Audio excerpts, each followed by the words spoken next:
Welcome to LJIP e-learning session. In this session, I will be taking your further cloning vectors.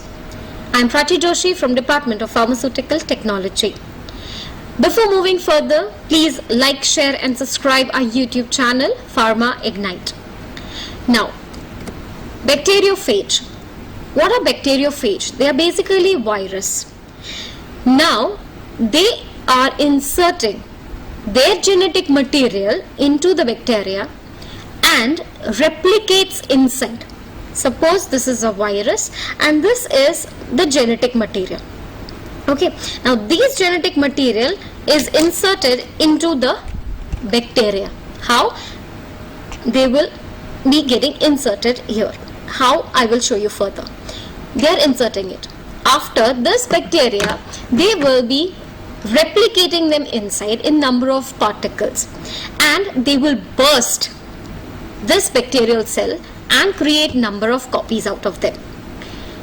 That is known as lytic cycle.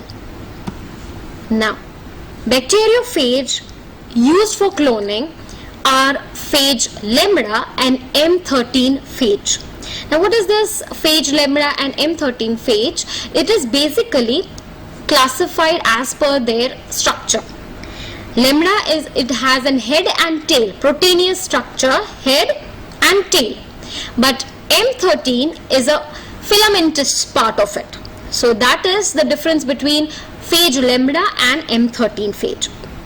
And the upper limit to clone the bacteria or to produce the bacteria is maximum up to 53 kb.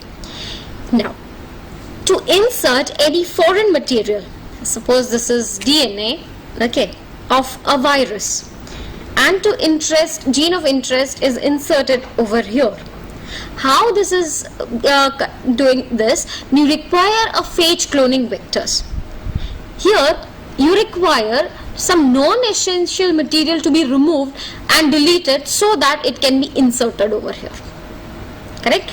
Or there can be something so that a unique process of cutting, so that this gene of interest can be inserted into viral DNA. Correct? This virus has a DNA. Okay, this is a phage and it has a DNA. In this DNA, we need to insert the foreign DNA of gene of interest. This can be done by two mechanisms: insertion vector and replacement vector. Now, what is insertion vector and DNA vector? In insertion vector, you are creating a unique cut. You do not remove anything from this viral DNA. You are not cutting and removing anything and then placing over here. What you are doing, you are making a cut in such a way, you are adjusting it in such a way that a foreign DNA will come here and insert it, becoming a one part.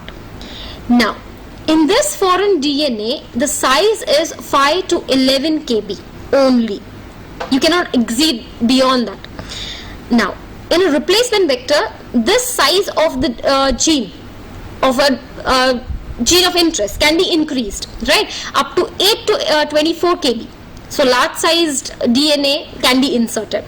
What you have to do, ultimately, you have to cut similar manner as you have cut the plasmid, and you need to cut open and remove this part out of here and place this. Here it will be somewhere here. I am just showing it this way. So it is known as by the process of lytic. Showing you in the figure. Now this is a bacteriophage. See in the figure, there is a bacteriophage, there is a cosmid, that is a head, and a DNA which is there. In this DNA, okay, the gene of interest, what you want to get replicated, or you can say number of copies you require, is inserted. Then there is a collar, that you don't require other parts to be understood, but last part is there is a tail fiber. With the help of a tail, it will bind on this is a lambda molecule bacteria. They will be coming over here and landing. So with the help of a tail, and there are receptors over here. These receptors will be recognized by the tail. They will get combined by, there is a protein known as J protein. With the help of a J protein, these two will bind together. Correct? Now after binding, this genetic material which is there, it will be linearly going here after binding. Okay, but when it will be inserted, when this lambda, a bacteria, it is a bacteria, okay, it will be cut open. I'm showing you replacement bacteria, okay, replacement vector, sorry. So this part is cut open and removed. See, this part is cut open and removed by the restriction enzyme, and the gene of interest which is there, which is coming from up, will be inserted over here, correct? And then it is again a recombinant DNA. Got it? This is a DNA of a virus. We need to insert the gene of interest into the vector. How will we be doing? Something needs to be removed. This part of the DNA needs to be removed. It will be removed by restriction enzyme, and this process is known as replacement vector. After this, the gene of interest is inserted by DNA ligase enzyme, and this kind of linear shape will be formed. This is here. See. Fine. This is the zoom of what is happening inside when you need to insert a gene of interest into any kind of virus. Okay, this is known as recombinant viral particle. Now how further process, how this viral particle needs to be replicated, we'll understand further. Suppose this is a life cycle of it. There is lytic cycle and lysogenic cycle. Let's understand what is lytic cycle and lysogenic cycle in detail. Now lytic cycle takes place when the cells have sufficient nutrients. It is full of nutrient, then lytic cycle will take place. It will burst. Anything which is like overly stuffed, okay, if you are stuffing anything in an over, what happens is it will burst out. Similarly, that is known as lytic cycle. Now why it happens? Because here protease activity increases. It is very much high because of the sufficient nutrients which is there, and because of that it will burst. That is known as breakdown of cell will take place. Now what happens is, this is a DNA, viral DNA, which is getting inserted into the bacteria, It will remain as an individual part. It will not bind with the bacterial DNA. It will not bind it. We will see the figure so that you can have a clear vision of it, what I am telling you. Then what is lysogenic cycle? Lysogenic cycle occurs when there is less nutrient. So anything which is less, it will not burst. It will integrate, but it will bind with that. So what happens is protease activity will be low, opposite of lytic cycle. The protease activity will be less over here and cell will be more stable. It will not burst. What happens is, this DNA carrying the gene of interest will integrate with the bacterial DNA. Suppose this is a bacterial DNA. It will get integrated like this. I cannot glue it up. It will get integrated over here and replicates within the host cell. Now moving further, you can see this clear figure over here. See, there is a bacteriophage. Okay, this phage having the gene of interest is inserted into the bacteria cell. Now what happens is, this is one side is lytic cycle, another is a lysogenic cycle. First of all, let's see the lytic cycle.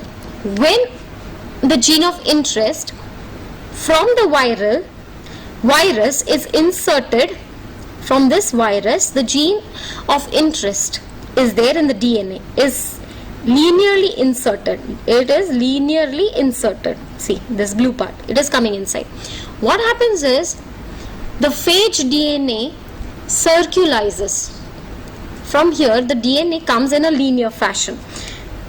Phage comes in a linear fashion, but then it will circulate. It will make a circle. See here, blue one. Correct? This blue circle would be there. Now what happens is, it will be bifurcating into two forms, lytic and lysogenic.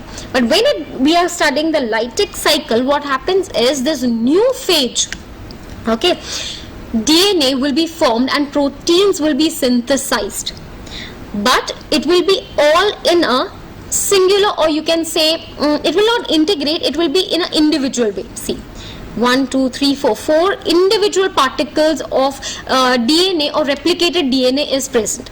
Now what happens is, there is so much there in the cell, it was only for 2 or 4 cells DNA, suppose, but it is overly stuffed over there. Because of this stuffing, what happens is the cell will not bear too much and it will burst, and because of this bursting, you'd get cell lysis will take place and there would be release of phages.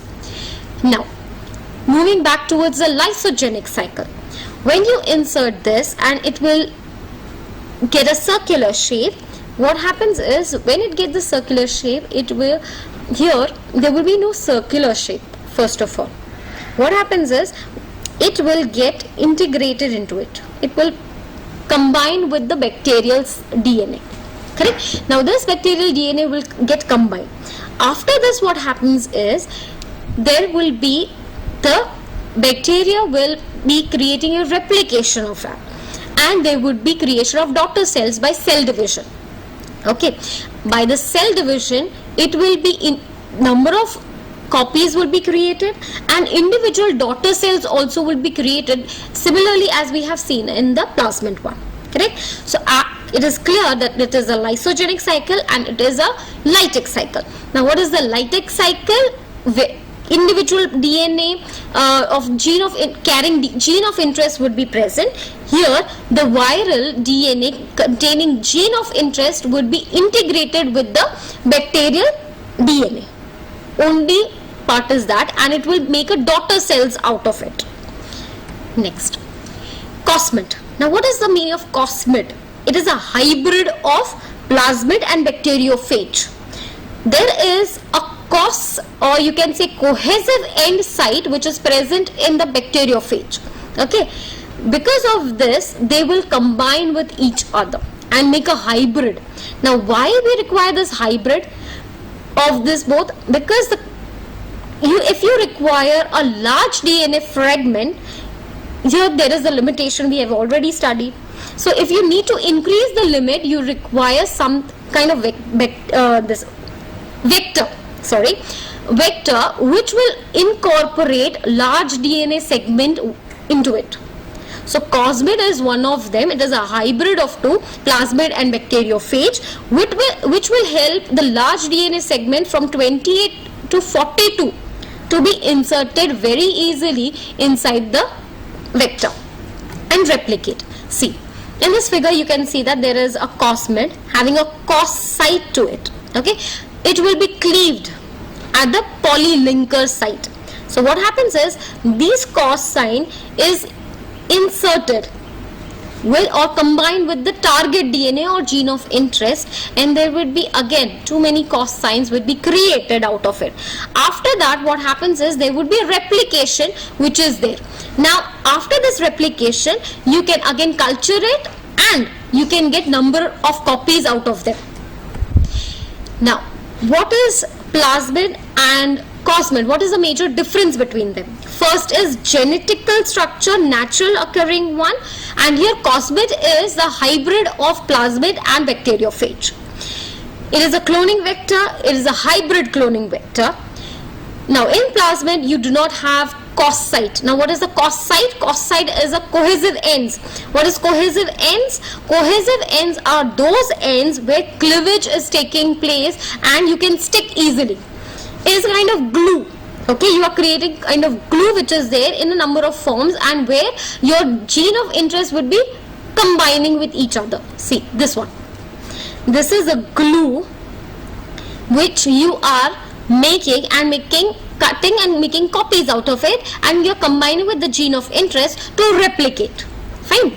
Now what is there? That in plasmid, the transformation process is very much less. The frequency is low, but in case of cosmid, it is very much high.